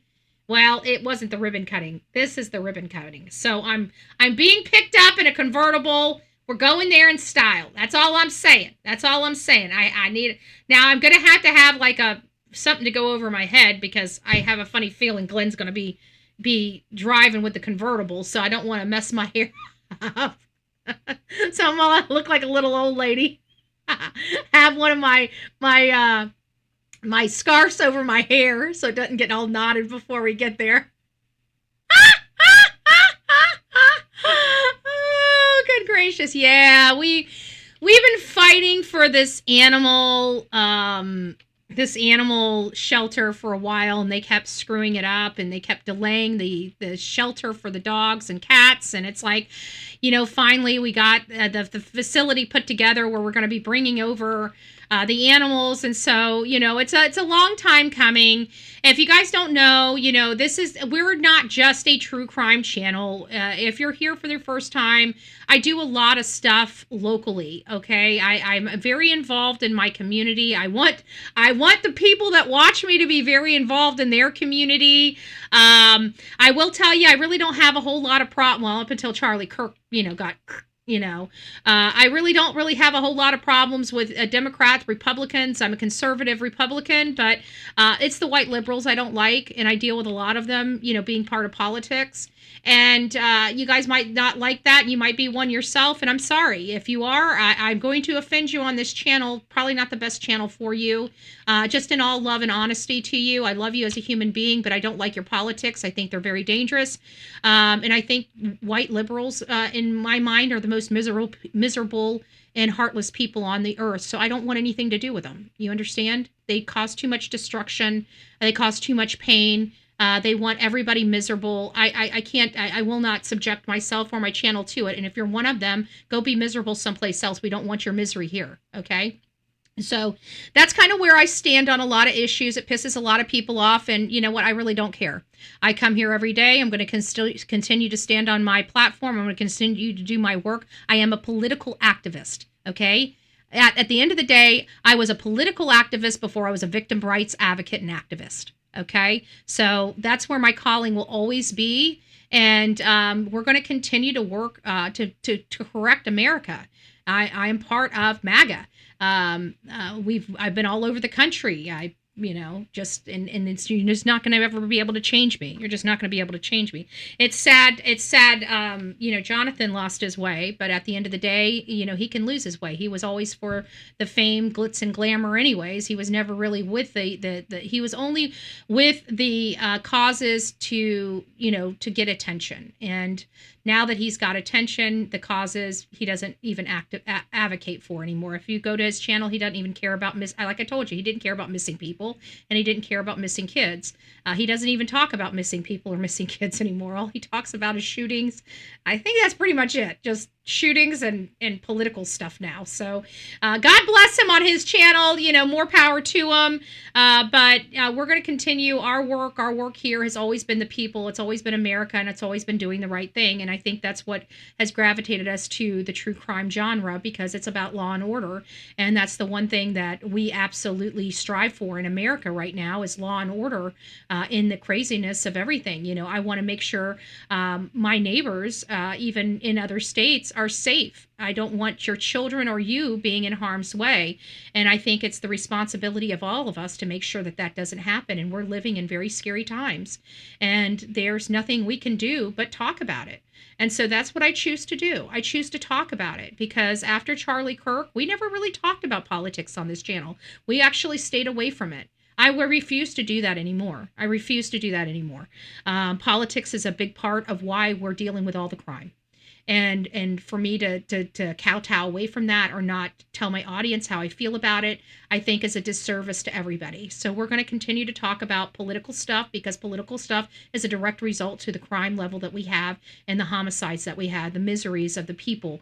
A lot of people are struggling, right? There's a lot of armed robberies and burglaries. Why? Because people are uneducated or don't have the proper jobs or the prerequisites to get proper jobs to support themselves. Whose fault is that? Is it our fault as a country? Is it the fault of the parents? I don't, who do we blame here? I think we can just blame everybody, right? And because it doesn't really matter who we blame. The problem is here, and we've got to find ways to fix it. We can pass a crap ton of blame around, or we can figure out how to fix it. And so I'm on the bandwagon of just trying to figure out how to fix it. And sometimes fixing it makes a lot of people uncomfortable. We're overbloated. That means that the entitlements, welfare and all these other things, they got to get cut. Okay. We need to start supporting the people that are on welfare, the ones that can work, that need some help. You can't tell me that people wake up every day and say, oh, I want to be on welfare. Okay. Don't tell me that people wake up and say they strive to be on welfare. They don't. They're forced to be. Okay. So my plan is, let's educate them so they don't have to be on welfare. They can go out and make a hell of a lot more than welfare will ever give them. Give them an opportunity at a real life instead of being a freaking dependent of this disgusting government. I want to see my people thrive, all my people, right? And you guys should too. Your neighbors, your friends, your families. We should be working to try to make sure everybody's thriving in our community, not suffering. And when we get more people thriving in the country, guess what? There's more people to help the people that are truly in need. And that's where we need to be. Nobody wakes up. You cannot convince me that that people wake up every single day and say, I strive. I'm going to school and I want to be on welfare when I graduate. Give me a break. Give me a break. Says nobody. Says nobody. Hold on. Hold on, guys.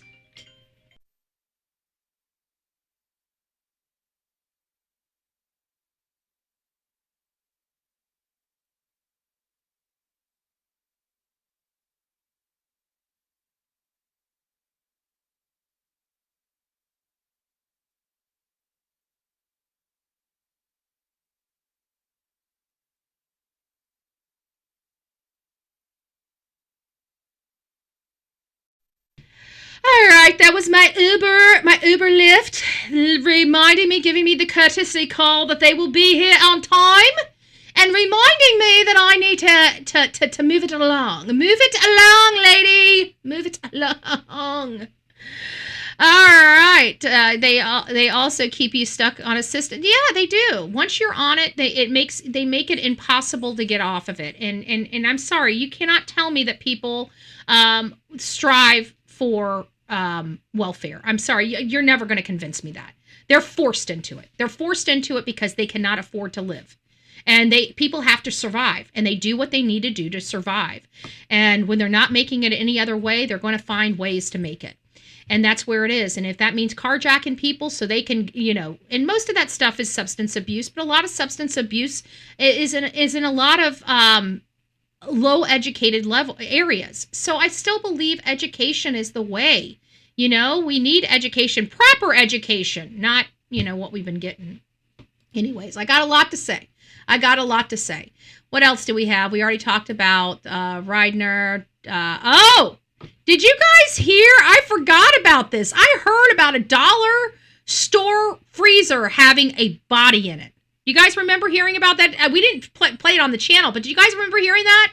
That there was a Florida dollar store that had a body in the freezer. Holy smokes. It was a freaking doctor. It was a Florida doctor found in a Dollar Tree freezer under mysterious circumstances.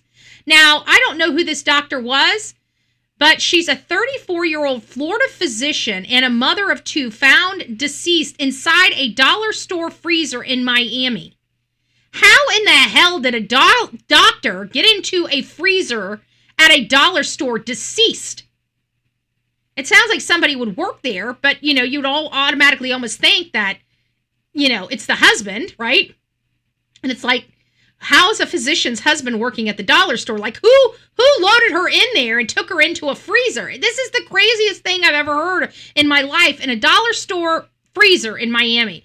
A day after she entered the shop, according to the police. So she actually went into the shop.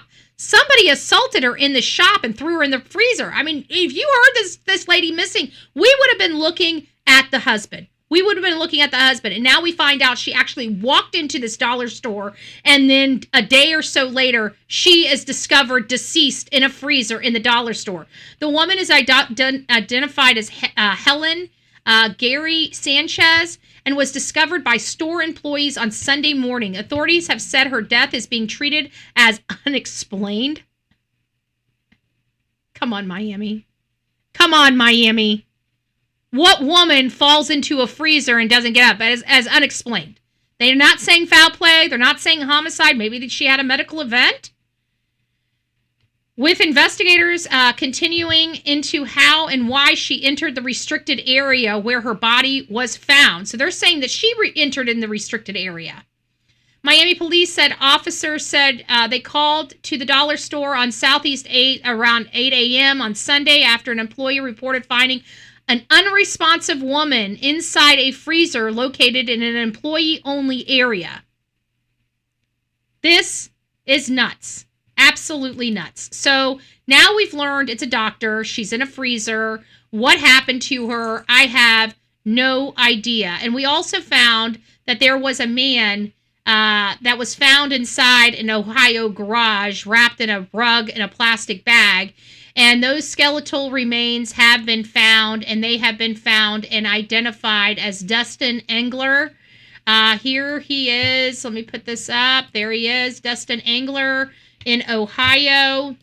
If you guys have seen him or know him or have any information about his homicide, you're asked to reach out to Richland County, Ohio Police Department, or Sheriff's Department, rather. So that's kind of the wrap, folks. That's kind of the wrap. There's our wrap for the day. That's our breaking news with a little, newsworthy stuff where we're talking about Rob Reiner and, of course, the Brown University. We're still on a manhunt for the murderer of 2 people at Brown University and the injury of a lot of others. Something was yelled, and this is where it's bringing me back to Islamic terrorism, because the only time we hear anybody yelling before the shots are fired, it's usually a Muslim screaming out, Allah Akbar, Allah Akbar. I'm getting reports that that's what was said out of this person's mouth. I wasn't there. This is rumor. I can't conclusively say one way or another what are we looking at here. I don't know.